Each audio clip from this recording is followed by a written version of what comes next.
Welcome back, everyone. John here with you again, J&W Music.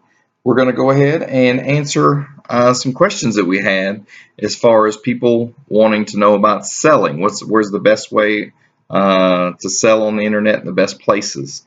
Of course, Craigslist always comes out for something local, but what if you want to sell, something, somebody long distance, whether or not it's, around the world or a state or two away. So the two big guys that are out there, of course, is Reverb, that's dedicated to music, uh, and then you also have eBay. Both of them are big giants. eBay's been out for years, and Reverb has kind of come up as far as a dedicated site and really been dominant. So we're going to kind of look at those two and kind of look at some pros and cons. The easiest thing to do for Reverb is just kind of scroll down, and you'll come down to the area here where they want you to see about selling your gear. And so you go to About, come down to Sell Your Gear. And then one of the things that they're pushing here as far as Reverb compared to eBay and Craigslist is, of course, they're saying you get unlimited free listings, in which we'll look at eBay and we'll see what their kind of listings, because they do give you some free listings. But of course, them in Craigslist. Secure transactions, everything is verified, the buyers and the sellers. And then you do have the buyer and seller protection, especially with PayPal. And both Reverb and eBay both use PayPal. So along with Reverb giving you a couple other options too, as far as to accept payments. And then they talk about their extensive pricing guide. So they do have a guide that is, you can kind of use keywords and pull up, and that way you can kind of see where to set the price for your items. But for eBay to do the same thing, all you have to do is go to advanced search, and then you can go to their area and go to sold and completed items down here and put in your keyword for whatever you're listing. And eBay, you can also go and see what things have been selling for on eBay, so you can set your price. Now, one thing, of course, they say they do have real-time chat and phone support. We've been on eBay for years, I think since 2002 or so.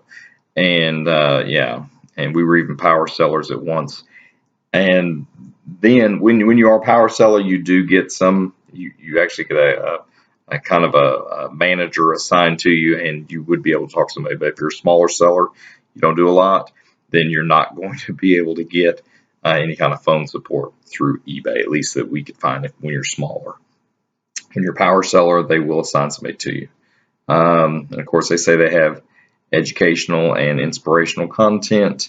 Of course, eBay doesn't have any of that. They're just, straight there to make money. Same thing with being a dedicated community of musicians. That is true. So in saying that, you're going to probably get more help and people more knowledgeable, about the particular equipment that you have. So you need to make sure you know what you're selling on Reverb also, because you may be called out on, especially if you mistitle an item or something like that. So make sure you get your research down compared to eBay, to where there's not as much knowledgeable folks that are buying stuff on there. As far as going to the start selling, and the reason I just want to show you this is so you'll know kind of their little price charts. But their fee is 3.5% of what it sells for, and then of course there's a 50 cents minimum fee. As far as on that 3%, and it goes up to $350. So the minimum fee you're going to pay is 50 cents, depending on what it is, up to $350. So there again, if something sells for more than $10,000, obviously they're only going to take 300 and I guess something sells for more than 1,000. So there you go for that 3.5%. So it just depends. If you're going to sell something, that's going to be way up there, they're not going to take a lot of it. You got to sell something for $10,000 for them to take $350. So that is something for you to think about. If you've got one of those rare Jimi Hendrix finished Stratocasters, that's worth $1 million, they're only going to take $350 from you. So, just think about that. Now, eBay, going back to them, all you simply have to do is just click on sell, and they'll be able to tell you. And then that way, if you want to go ahead and get started, what you do is just come over here to fees and be able to see what they're doing. Now, same thing with eBay. They have, you can get 50 free listings per month. After that, then you do start paying a listing fee. Now, where you'll get the biggest jump is they have a 10% instead of 3.5% for their final value fee. So you need to take that into consideration, that they're 3 times more expensive. Now there again, when you sell on eBay, you've got millions upon millions of people looking at this site compared to Reverb, where it's a dedicated place. Plus on Reverb, when you list, they have their kind of sell it now price, and then they have kind of a make an offer where you can contact you and then somebody can kind of haggle the price with you. Where eBay, they still have the auction style besides the buy it nows and kind of the make it offers. So that way, if you want to do auction style, this is your way to go. Just remember that they're going to take 10% instead of 3.5%. And also one thing to think about as far as for Reverb, from our understanding, Reverb does not take a percentage of the shipping costs, only for what it sells for. To where eBay, a lot of times you'll have to look at the fine print.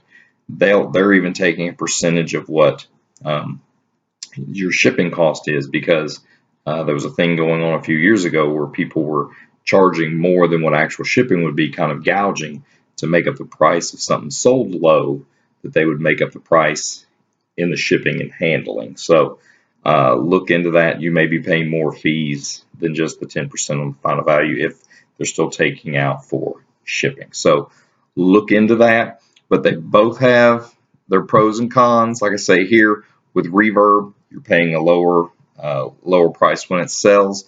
But as far as your market, it's a small niche market. Just musicians, really, people that know it's there, dedicated people are going to be there.